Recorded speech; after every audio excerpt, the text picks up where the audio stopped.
بسم اللہ الرحمن الرحیم۔ شروع اللہ کے نام سے جو بڑا مہربان نہایت رحم والا ہے۔ السلام علیکم ورحمۃ اللہ وبرکاتہ۔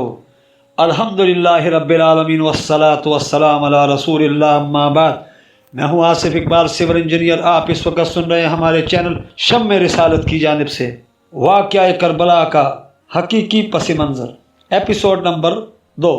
خلیفہ راشد سے بغاوت بدعت ہے۔ جنگ جمل، صفین اور نہروان میں سیدنا علی رضی اللہ تعالیٰ عنہ کی حقانیت اور شہادت سیدنا عثمان رضی اللہ تعالیٰ عنہ۔ حدیث نمبر 8 سنن ابی داود، جامعہ ترمذی اور سنن ابن ماجہ کی حدیث میں ہے۔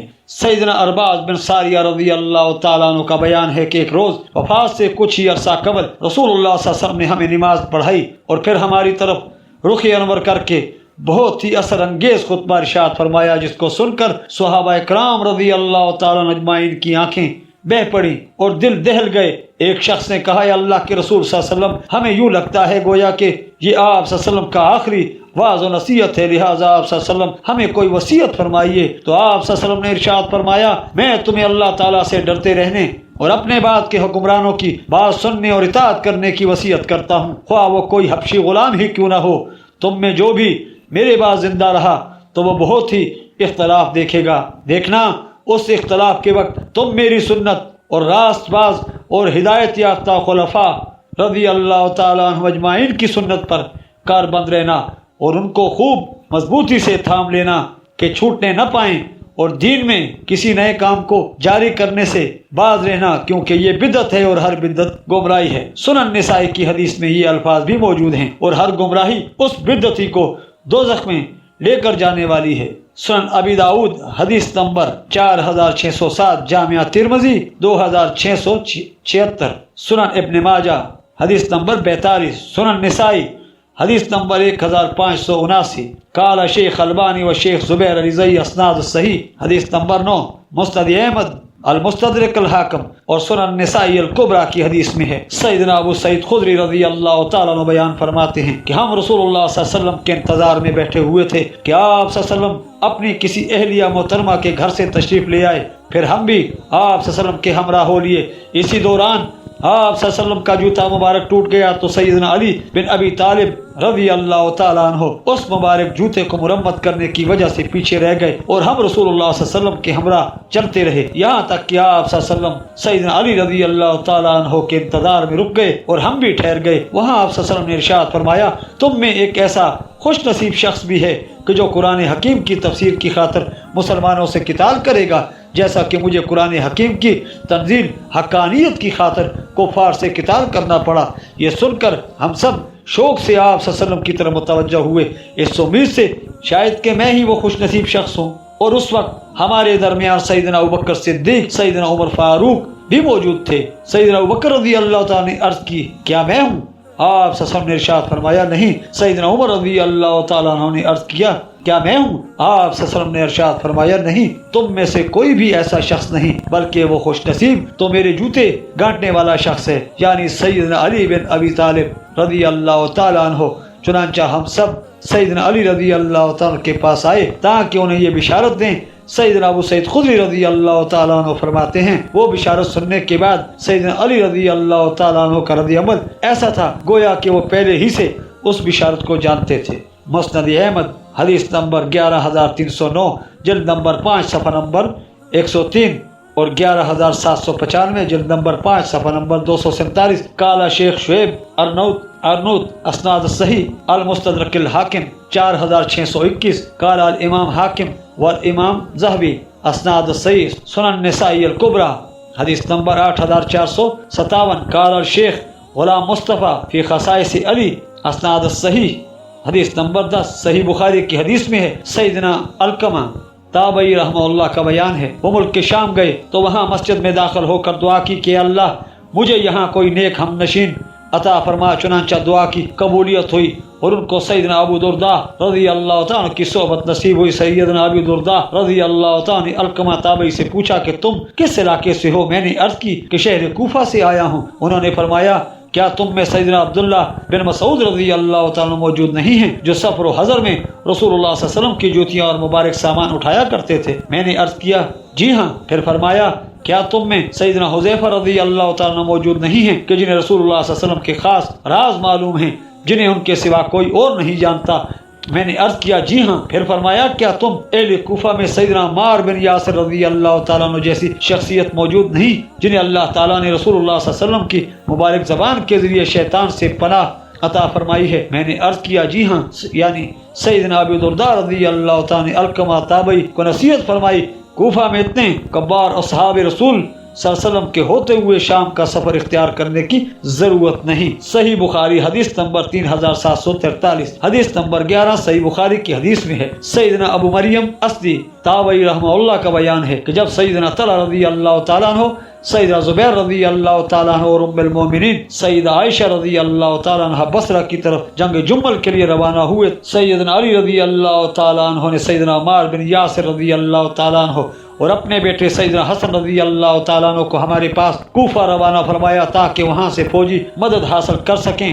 تو وہ دونوں ممبر پر چڑھے، سیدنا حسن رضی اللہ تعالیٰ عنہ ممبر کے اوپر والے حصے پر تشریف فرما ہوئے اور سیدنا عمار رضی اللہ تعالیٰ نیچے والے حصہ پر کھڑے ہوئے۔ ہم سب ان کی بات سننے کے لیے اکٹھے ہوئے۔ سیدنا عمار بن یاسر رضی اللہ تعالیٰ نے فرمایا ام المومنین سیدہ عائشہ رضی اللہ تعالیٰ عنہ لشکر لے کر مکہ مکرمہ سے بصرہ روانہ ہو چکی ہیں۔ اللہ تعالیٰ کی قسم وہ دنیا و آخرت میں رسول اللہ صلی اللہ علیہ وسلم کی زوجہ محترمہ ہیں، مگر اس وقت اللہ تعالیٰ تمہارا امتحان فرمانا چاہتا ہے کہ تم خلیفہ راشد کی اطاعت کے ذریعے اللہ تعالیٰ کی اطاعت کرتے ہو یا پھر سیدہ عائشہ رضی اللہ تعالیٰ عنہ کی پیروی کرتے ہو۔ صحیح بخاری کی حدیث میں ہے، سیدنا ابو بکر رضی اللہ تعالیٰ عنہ کا بیان ہے کہ جنگ جمل کے دنوں میں اللہ تعالیٰ نے مجھے رسول اللہ صلی اللہ علیہ وسلم کے فرمان مبارک سے بہت فائدہ پہنچایا، جبکہ میں سیدنا علی رضی اللہ تعالیٰ کے خلاف جمل والوں کے ساتھ سیدہ عائشہ رضی اللہ تعالیٰ عنہ کے لشکر میں شریک ہونے ہی والا تھا کہ ان کی حمایت میں قتال کروں، مگر میں نے اپنا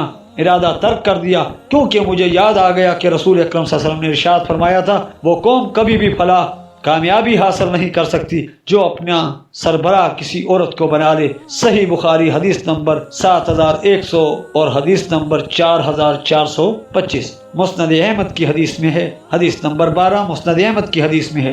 سیدنا قیس تابعی رحمہ اللہ کا بیان ہے کہ جب ام المومنین سیدہ عائشہ رضی اللہ تعالیٰ عنہ اپنے لشکر کے ہمراہ بنو عامر کے گھاٹ پر پہنچی تو وہاں کتے بھونکنے لگے۔ آپ رضی اللہ تعالیٰ عنہ نے دریافت فرمایا یہ کون سا چشمہ ہے؟ جواب ملا کہ یہ چشمہ واب ہے۔ یہ سن کر آپ رضی اللہ تعالیٰ عنہ نے فرمایا پھر تو میں ضرور واپس ہی جاؤں گی۔ اس فیصلہ پر سیدنا زبیر رضی اللہ تعالیٰ عنہ نے مشورہ دیا کہ نہیں بلکہ ہمیں آگے بڑھنا چاہیے کہ آپ رضی اللہ تعالیٰ کو دیکھ کر مسلمانوں میں اتحاد کی کوئی راہ نکل سکے اور وہ فتنہ انتشار ختم ہو جائے جو شہادت عثمان رضی اللہ تعالیٰ کے بعد سے جنم لے چکا ہے۔ ام المومنین سیدہ عائشہ رضی اللہ تعالیٰ نے فرمایا ایک دن مجھ سے رسول اللہ صلی اللہ علیہ وسلم نے یہ غیبی خبر دیتے ہوئے بڑے افسوس کی حالت میں ارشاد فرمایا تھا تم ازواج مطہرات رضی اللہ تعالیٰ عنہ میں سے کسی ایک زوجہ مطہرہ رضی اللہ تعالیٰ عنہ کی حالت اس وقت کیسی ہوگی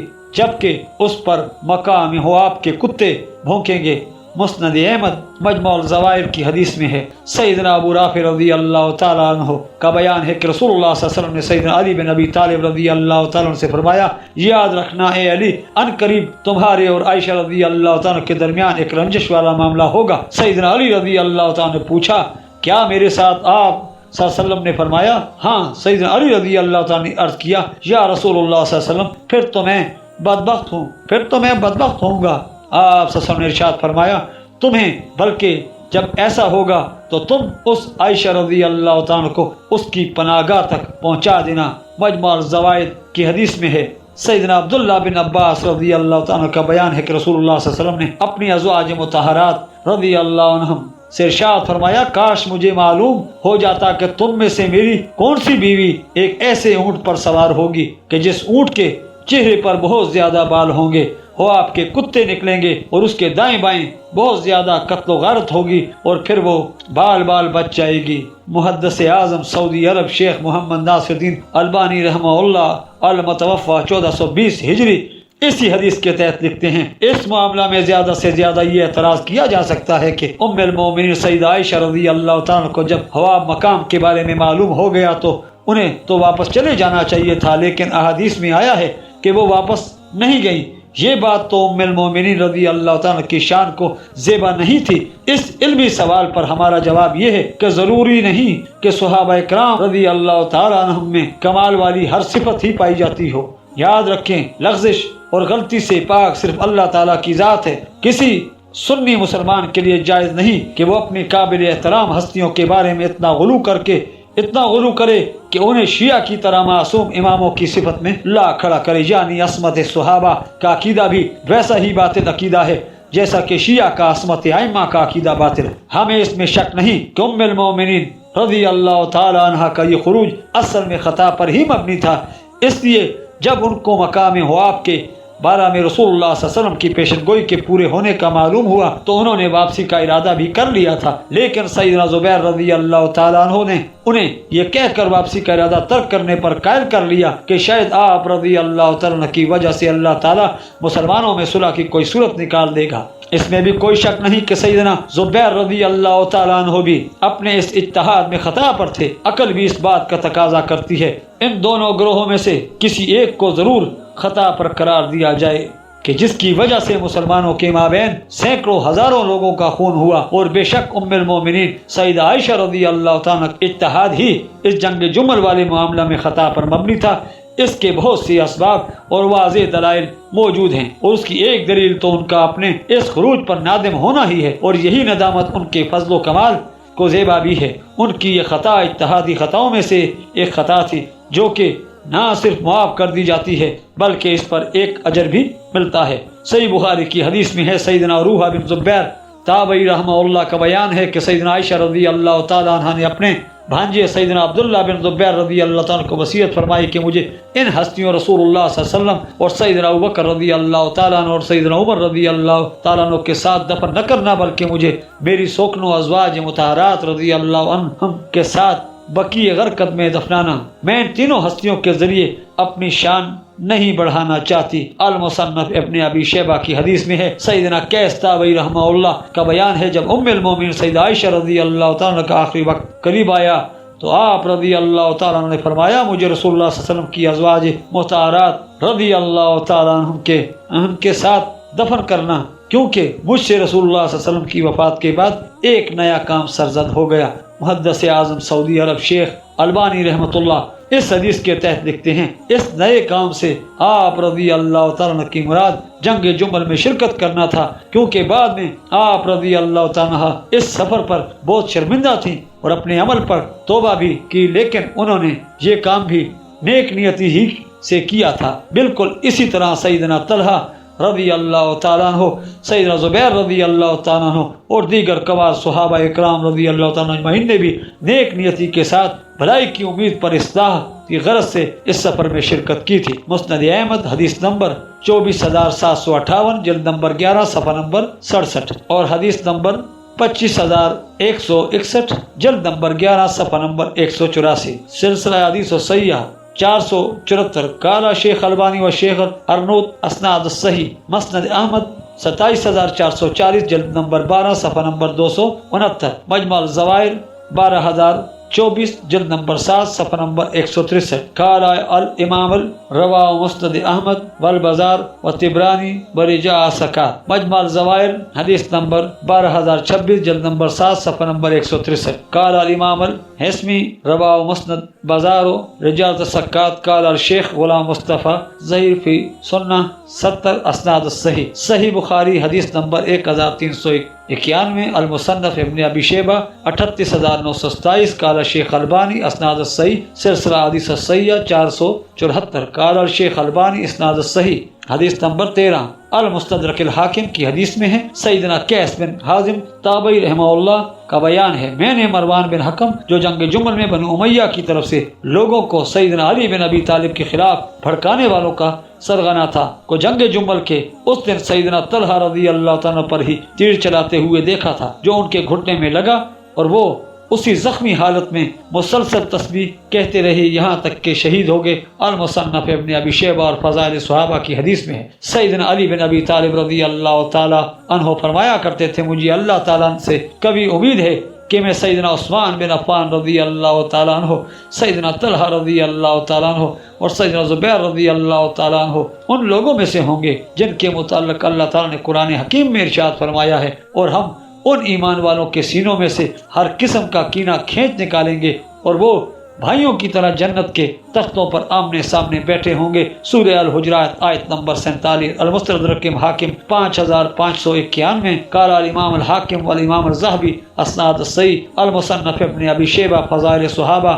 احمد بن حنبل 1057۔ قال شیخ زبیر علیزئی فی فضائل الصحابہ اسناد الصحیح۔ نوٹ: چوتھے خلیفہ راشد امیر المومنین سیدنا علی ابن ابی طالب رضی اللہ تعالیٰ نے مدرجہ بالا احادیث نمبر 13 میں تیسرے خلیفہ راشد امیر المومنین سیدنا عثمان بن عفان رضی اللہ تعالیٰ کا ذکر کیوں کیا؟ اس اہم بات کی حقیقت و حکمت اور امیر المومنین سیدنا عثمان بن عفان رضی اللہ تعالیٰ کی مظلومانہ شہادت کی حقیقی وجوہات کو جاننے کے لیے حقیقی وجوہات کو جاننے کے لیے صحیح احادیث نمبر 14 تا حدیث نمبر 16 ملاحظہ فرمائیں۔ حدیث نمبر 14 صحیح بخاری کی حدیث میں ہے، سیدنا محمد بن حنفیہ تابعی رحمہ اللہ جو سیدنا علی بن ابی طالب رضی اللہ تعالیٰ کے دوسری بیوی سیدنا حنیفہ رحمہ اللہ کے بیٹے تھے، بیان فرماتے ہیں اگر سیدنا علی بن ابی طالب رضی اللہ تعالیٰ نے سیدنا عثمان بن عفان رضی اللہ تعالیٰ کا ذکر برائی سے کرنا ہوتا تو اس دن کرتے جب کچھ لوگوں نے آ کر ان سیدنا علی رضی اللہ تعالیٰ سے سیدنا عثمان رضی اللہ تعالیٰ کے گورنروں کی ناانصافیوں اور مظالم کی شکایت کی تو انہوں نے مجھے حکم دیا رسول اللہ صلی اللہ علیہ وسلم کی لکھوائی ہوئی یہ تحریر جو بیت المال سے متعلق شرعی احکام پر مشتمل تھی ساتھ دے کر سیدنا عثمان رضی اللہ تعالیٰ کے پاس جاؤ اور انہیں سمجھاؤ کہ اپنے گورنروں کو بیت المال میں رسول اللہ صلی اللہ علیہ وسلم کے سنت طریقہ پر تصرف کرنے کا حکم دیں۔ چنانچہ میں سیدنا عثمان رضی اللہ تعالیٰ کی خدمت میں حاضر ہوا اور سیدنا علی رضی اللہ تعالیٰ کا پیغام پہنچا دیا تو انہوں نے سیدنا عثمان رضی اللہ تعالیٰ نے مجھ سے فرمایا ہمیں اس رسول اللہ صلی اللہ علیہ وسلم کی لکھوائی ہوئی تحریر کی کوئی ضرورت نہیں ہے۔ چنانچہ میں اس کو لے کر سیدنا علی رضی اللہ تعالیٰ کے پاس واپس آیا اور سارا واقعہ بیان کر دیا تو سیدنا علی رضی اللہ تعالیٰ نے فرمایا اس رسول اللہ صلی اللہ علیہ وسلم کی لکھوائی ہوئی تحریر کو اسی جگہ پر رکھ دو جہاں سے اٹھایا تھا۔ صحیح بخاری کی حدیث میں ہے، سیدنا علی بن حسین تابعی رحمہ اللہ المعروف امام سجاد زین العابدین مروان بن حکم کا بیان نقل کرتے ہیں، میں مروان سیدنا عثمان بن عفان رضی اللہ تعالیٰ عنہ اور سیدنا علی بن ابی طالب رضی اللہ تعالیٰ کے پاس اس وقت موجود تھا جبکہ سیدنا عثمان رضی اللہ تعالیٰ عنہ حج تمتع ایک ہی سفر میں حج اور عمرہ دونوں ادا کرنے سے منع کر رہے تھے۔ جب سیدنا علی رضی اللہ تعالیٰ نے یہ صورتحال دیکھی تو کہا لبیک بھی عمرتا و حج تھا، یعنی عمرہ اور حج اکٹھا ادا کرنے کا اعلان کیا اور فرمایا میں کسی شخص کے کہنے پر رسول اللہ صلی اللہ علیہ وسلم کی سنت ترک نہیں کروں گا۔ صحیح مسلم کی حدیث میں ہے، سعید بن مسیب تابعی رحمۃ اللہ بیان فرماتے ہیں سیدنا عثمان بن عفان رضی اللہ تعالیٰ عنہ اور سیدنا علی بن ابی طالب رضی اللہ تعالیٰ دونوں مقام عثمان پر اکٹھے ہوئے اور سیدنا عثمان رضی اللہ تعالیٰ عنہ حج تمتع سے روک رہے تھے تو سیدنا علی رضی اللہ تعالیٰ نے سیدنا عثمان رضی اللہ تعالیٰ سے فرمایا آپ رضی اللہ تعالیٰ ایک ایسے عمل سے کیوں منع کر رہے ہیں جسے خود رسول اللہ صلی اللہ علیہ وسلم نے ادا فرمایا؟ جواب میں سیدنا عثمان رضی اللہ تعالیٰ نے سیدنا علی رضی اللہ تعالیٰ سے فرمایا آپ رضی اللہ تعالیٰ ہمارے معاملے میں دخل نہ دیں۔ سیدنا علی رضی اللہ تعالیٰ نے فرمایا میں اسے دخل دیے بغیر چھوڑ نہیں سکتا۔ پھر جب سیدنا علی رضی اللہ تعالیٰ نے یہ صورتحال دیکھی کہ خلیفہ ثالث امیر المومنین سیدنا عثمان بن عفان رضی اللہ تعالیٰ نے اسی فیصلہ پر ہی قائم ہیں تو دونوں حج و عمرہ کو اکٹھا ادا کرنے کا اعلان کیا۔ صحیح مسلم کی حدیث میں ہے، ابو ساسان تابعی رحمۃ اللہ بیان فرماتے ہیں میں سیدنا عثمان رضی اللہ تعالیٰ کے پاس موجود تھا کہ ولید بن عقبہ کو لایا گیا۔ نوٹ: سیدنا عثمان رضی اللہ تعالیٰ کے اس گورنر کا تفصیلی تعارف آگے آ رہا ہے۔ اسے ولید بن عقبہ نے نماز فجر کی 2 رکعت پڑھائیں اور پھر نمازیوں سے پوچھا اور پڑھا دوں؟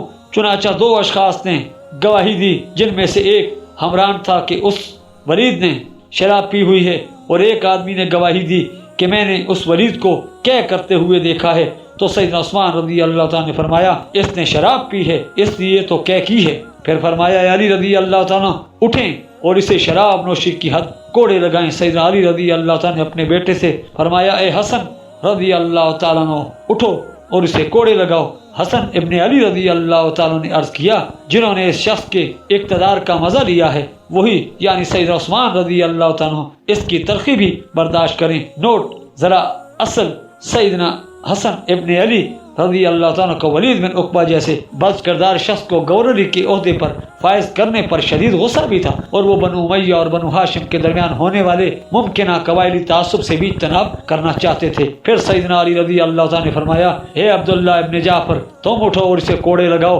چنانچہ انہوں نے کوڑے لگانے شروع کیے۔ جب 40 پر پہنچے تو سیدنا علی رضی اللہ تعالیٰ نے فرمایا، بس کرو، کیونکہ رسول اللہ صلی اللہ علیہ وسلم 40 کوڑے لگوایا کرتے تھے۔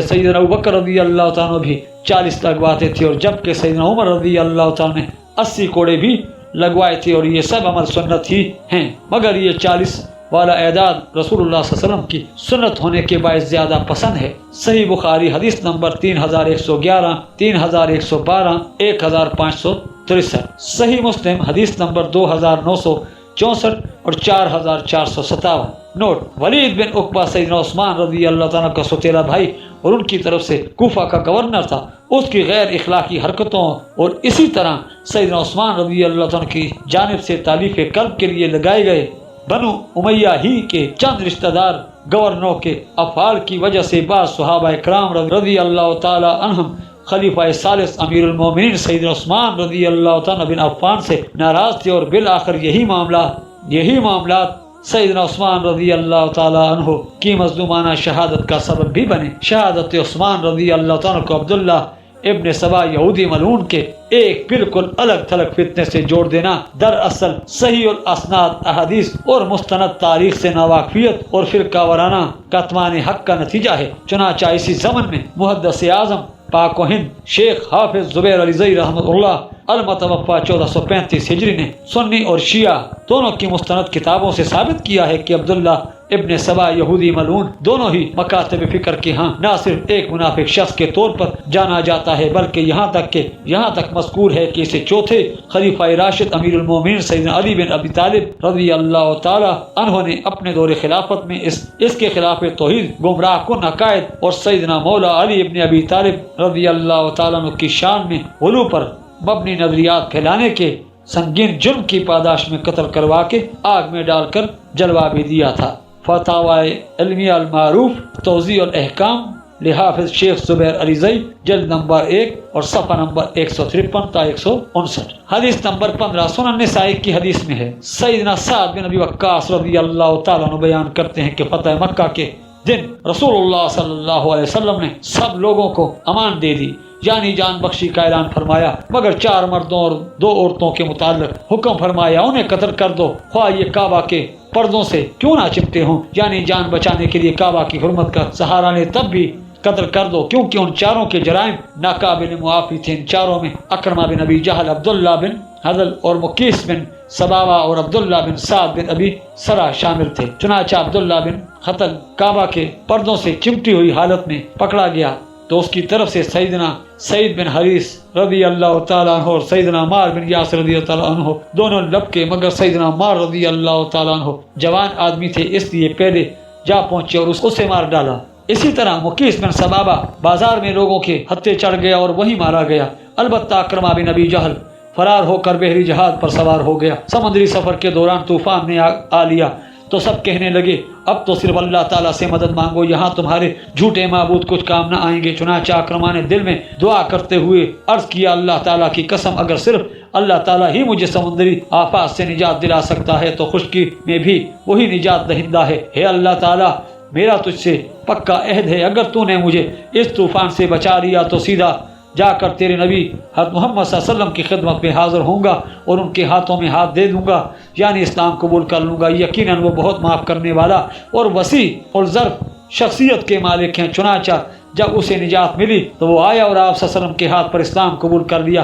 اب چوتھا ناقابل معافی شخص عبداللہ ابن ابی سرحہ کچھ عرصہ کے لیے سیدنا عثمان بن عفان رضی اللہ تعالیٰ کے پاس روپوش رہا۔ نوٹ، سیدنا عثمان رضی اللہ تعالیٰ نے قریبی رشتہ داری کی بنا پر اسے پناہ دے دی تھی۔ پھر جب آپ صلی اللہ علیہ وسلم نے سب لوگوں کو بیعت اسلام کے لیے بلایا تو وہ سیدنا عثمان رضی اللہ تعالیٰ عنہ اس عبداللہ ابن ابی سرح کو لے کر رسول اللہ صلی اللہ علیہ وسلم کی خدمت میں حاضر ہوئے اور عرض کی اس کی بیعت بھی قبول فرما لیں۔ رسول اللہ اکرم صلی اللہ علیہ وسلم نے نظر مبارک اٹھا کر اس کو 3 بار دیکھا، مگر سر مبارک کا اشارہ فرما کر تینوں بار بیعت دینے سے انکار فرمایا، پھر آخر کار بیعت دے لی۔ مگر ان دونوں کے جانے کے تھوڑی دیر بعد رسول اکرم صلی اللہ علیہ وسلم نے صحابہ کرام رضی اللہ تعالیٰ عنہم سے ارشاد فرمایا، تم میں کوئی ایک سمجھدار آدمی بھی ایسا نہ تھا جو صورتحال کی سنگینی کو دیکھتے ہوئے اس عبداللہ ابن ابی سرحہ کو قتل کر دیتا جبکہ میں اس کی بیعت سے گریز کر رہا تھا؟ صحابہ کرام رضی اللہ تعالیٰ عنہ نے عرض کیا، اے اللہ تعالیٰ کے رسول صلی اللہ علیہ وسلم، ہمیں آپ صلی اللہ علیہ وسلم کی خواہش کا علم کیوں کر ہو سکتا تھا؟ بس ایک دفعہ ہمیں آپ صلی اللہ علیہ وسلم آنکھ سے اشارہ فرما دیتے۔ آپ صلی اللہ علیہ وسلم نے ارشاد فرمایا، کسی بھی نبی کے شایان شان نہیں ہے کہ وہ آنکھ سے اشارہ کرے۔ نوٹ، آنکھ سے اشارہ کرنے کا یہ عمل ہر معاشرے میں ایک قسم کی خیانت سمجھا جاتا ہے۔ سنن نسائی کی حدیث میں ہے، سیدنا عبداللہ بن عباس رضی اللہ تعالیٰ نے اللہ تعالیٰ کے فرمان، جو کوئی کفر کرے اللہ تعالیٰ کے ساتھ سوائے اس کے جسے مجبور کیا جائے تو اس کے لیے بڑا عذاب ہے۔ سورہ النحل آیت نمبر 106 کی تفسیر میں فرمایا کہ اس حکم کو منسوخ کر دیا گیا، اور پھر اللہ تعالیٰ نے حکم نازل فرمایا، پھر بے شک آپ صلی اللہ علیہ وسلم کا رب بہت بخشنے والا مہربان ہے۔ ان لوگوں کو جو فتنے میں ڈالے گئے تھے، پھر انہوں نے ہجرت کی، پھر جہاد کیا اور صبر کیا۔ سورہ النحل آیت نمبر 110۔ سیدنا عبداللہ بن عباس رضی اللہ تعالیٰ نے فرمایا، سورہ نحل کی یہ آیت جس میں شرح مصدر لوگوں کو جو فتنے میں ڈالے گئے تھے شرح صدر ہونے کے باوجود کفر کرنے کا ذکر ہے، یہ آیت عبداللہ ابن ابی سرحہ کے بارے میں ہے جو سیدنا عثمان رضی اللہ تعالیٰ کی طرف سے مصر کا گورنر بن گیا تھا، حالانکہ یہ رسول اکرم صلی اللہ علیہ وسلم کا کاتب تھا۔ پھر شیطان نے اسے پھسلایا اور یہ کفار سے جا ملا تو آپ صلی اللہ علیہ وسلم نے فتح مکہ کے دن اسے قتل کرنے کا حکم دیا، مگر سیدنا عثمان رضی اللہ تعالیٰ عنہ نے اپنی رشتہ داری کے سبب سفارش کر کے اسے پناہ دلوا دی تھی۔ سنن ابی داؤد کی حدیث میں ہے، امیر المومنین سیدنا عمر بن خطاب رضی اللہ تعالیٰ کے معزز سیدنا اقرا طابی رحمہ اللہ بیان کرتے ہیں کہ سیدنا عمر رضی اللہ تعالیٰ نے مجھے ایک پادری کے پاس بھیجا اور پھر اسے سیدنا عمر رضی اللہ تعالیٰ کی خدمت میں حاضر کیا گیا۔ سیدنا عمر رضی اللہ تعالیٰ نے اس سے پوچھا، کیا میرا ذکر تمہاری کتاب میں موجود ہے؟ اس نے عرض کیا، جی ہاں۔ پھر آپ رضی اللہ تعالیٰ نے فرمایا، میرے بارے میں کیا لکھا ہے؟ اس نے عرض کیا، ایک کرن۔ یہ سن کر آپ رضی اللہ تعالیٰ نے اس پر مارنے کے لیے درہ تان لیا۔ پھر پوچھا، کس قسم کا کرن؟ اس نے عرض کیا، شدید مضبوط اور سخت امانت دار۔ آپ رضی اللہ تعالیٰ نے پوچھا، میرے بعد آنے والے خلیفہ کا ذکر کن الفاظ میں ہے؟ اس نے عرض کیا، اس کا ذکر یہ ہے کہ وہ خلیفہ تو نیک ہوگا مگر وہ اپنے رشتہ داروں کو ترجیح دے گا۔ سیدنا عمر رضی اللہ تعالیٰ نے یہ سن کر 3 بار یہ دعا کی، اللہ تعالیٰ عثمان پر رحم کرے۔ نوٹ، سیدنا عمر رضی اللہ تعالیٰ عنہ اس پیشن گوئی کو سمجھ گئے کیونکہ انہیں مدرجہ بالا صحیح الاسناد احادیث میں آئے واقعات کی روشنی میں سیدنا عثمان رضی اللہ تعالیٰ کی یہ بشری کمزوری خوب معلوم تھی۔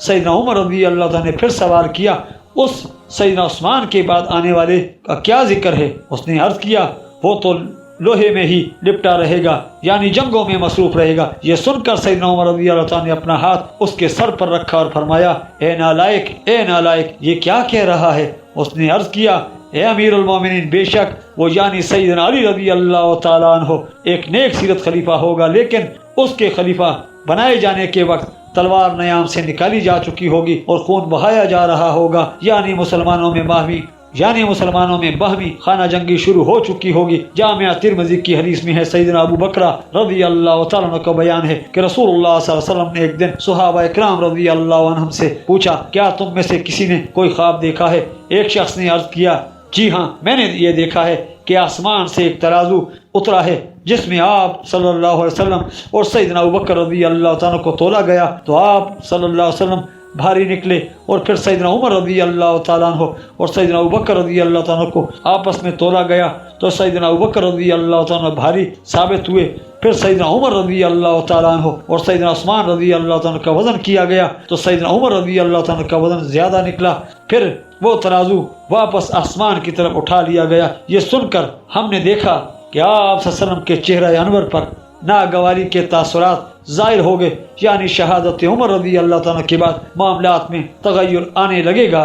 سنن نسائی حدیث نمبر 4072 اور 4074۔ قال شیخ الالبانی اور شیخ زبیر علی زئی اسناد صحیح۔ سنن ابی داود 4656۔ قال شیخ زبیر علی زئی اسناد صحیح۔ جامعہ ترمذی 2287۔ قال الامام الترمذی اور شیخ الالبانی اسناد صحیح۔ حدیث نمبر 16 صحیح بخاری اور صحیح مسلم کی حدیث میں ہے۔ سیدنا عبداللہ بن عباس رضی اللہ تعالیٰ کا بیان ہے کہ ایک شخص رسول اکرم صلی اللہ علیہ وسلم کی خدمت میں حاضر ہوا اور عرض کیا، میں نے آج رات خواب میں دیکھا کہ ایک چھتری نما بادل سے گھی اور شہد ٹپک رہا ہے اور لوگ اسے اپنی ہتھیلیوں میں سمیٹ رہے ہیں، کوئی زیادہ اور کوئی کم لے رہا ہے۔ پھر اچانک ایک رسی دیکھی جو زمین سے آسمان تک تنی ہوئی تھی۔ پھر میں نے آپ صلی اللہ علیہ وسلم کو دیکھا کہ اس رسی کو پکڑ کر اوپر چڑھ گئے۔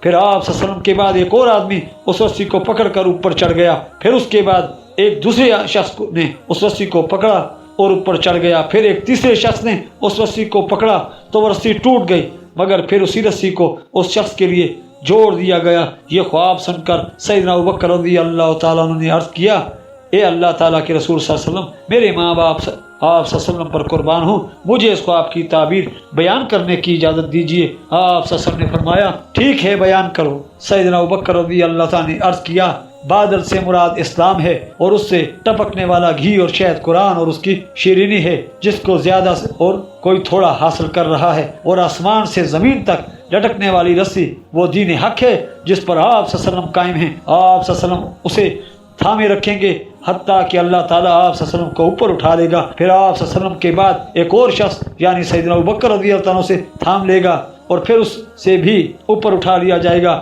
پھر ایک دوسرا شخص یعنی سیدنا عمر رضی اللہ عنہ سے تھام لے گا اور پھر اسے بھی اٹھا لیا جائے گا۔ پھر ایک تیسرا شخص یعنی سیدنا عثمان رضی اللہ عنہ سے تھامے گا تو وہ رسی ٹوٹ جائے گی، مگر پھر اسی رسی کو یعنی سیدنا عثمان رضی اللہ عنہ کے لیے جوڑ دیا جائے گا، یعنی سیدنا عثمان رضی اللہ عنہ کی شہادت ان کے لیے کفارہ بن جائے گی، پھر وہ بھی اسے تھام کر اوپر چڑھ جائے گا۔ سیدنا ابوبکر رضی اللہ تعالیٰ نے تعبیر کرنے کے بعد عرض کیا، اے اللہ تعالیٰ کے رسول صلی اللہ علیہ وسلم، میرے ماں باپ آپ صلی اللہ علیہ وسلم پر قربان ہو، بتائیے کہ میں نے درست تعبیر کی یا غلط؟ آپ صلی اللہ علیہ وسلم نے فرمایا، کچھ درست تعبیر کی اور کچھ غلط۔ سیدنا ابوبکر رضی اللہ عنہ نے عرض کیا، اللہ تعالیٰ کی قسم، آپ صلی اللہ علیہ وسلم مجھے ضرور بتائیے کہ میں نے کون سی غلطی کی۔ آپ صلی اللہ علیہ وسلم نے فرمایا، مجھے قسم مت دو۔ آپ صلی اللہ علیہ وسلم نے اس کی تعبیر کو حکمت کی وجہ سے بیان نہیں فرمایا، لیکن بعد میں ہونے والے حالات نے اس حقیقت کو واضح کر دیا۔ وآخر دعوانا الحمدللہ رب العالمین۔ اس کے ساتھ ہی ہماری آج کی ایپیسوڈ اختتام پذیر ہوتی ہے۔ ملتے ہیں انشاءاللہ نیکسٹ ایپیسوڈ میں۔ آپ ہمارے چینل کو سبسکرائب کیجئے، ویڈیو کو لائک اور شیئر کیجئے، کمنٹس میں اپنی قیمتی آراء سے آگاہ کیجئے۔ اللہ حافظ۔